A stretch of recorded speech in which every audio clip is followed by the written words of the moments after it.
এই তুমি আমার বোনকে কি এসএমএস করেছো?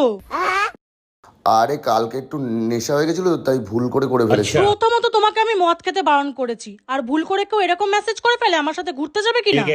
বলছি তো ভুল হয়ে গেছে, আর হবে না। ভাগ্য ভালো বোন এখনো মেসেজগুলো দেখেনি তোমার। ও কত সরল সিধা তুমি জানো? সময় তোমাকে জামাইবু জামাইবু বলে ডাকে, আর তোমার এরকম চরিত্র, ছি ছি। এক্ষুনি ডিলিট করো মেসেজগুলো। তুমিই তো করে দিতে পারতে। মেসেজ তুমি করেছো, তুমি ডিলিট করবে। হ্যাঁ করছি তো। আরে তাড়াতাড়ি করো। क्या मुस्कुराहट है। কি হলো, দাঁত ফাটকাচ্ছ কেন? তোমার বোন মেসেজ সিন করে আধার কার্ড পাঠিয়েছে। আধার কার্ড কেন পাঠালো তোমাকে? ও তোমাকে এটা বোঝাতে চেয়েছে ও তোমার থেকে বয়সে কতটা ছোট। হ্যাঁ তুমি ঠিক বলেছো। দাঁড়াও আমি আসছি, এখনই আসছি। এই এই তুমি আবার কোথায় যাচ্ছ? আরে ওর সাথে দেখা করে বলে আসি যে আধার কার্ড দিয়ে সবাইকে বয়স বোঝাতে নেই, তুমি ঘরে কাজ করো, আমি আসছি। ওকে বোঝানোর জন্য দেখা করতে যাওয়াটা কি দরকার ছিল আবার?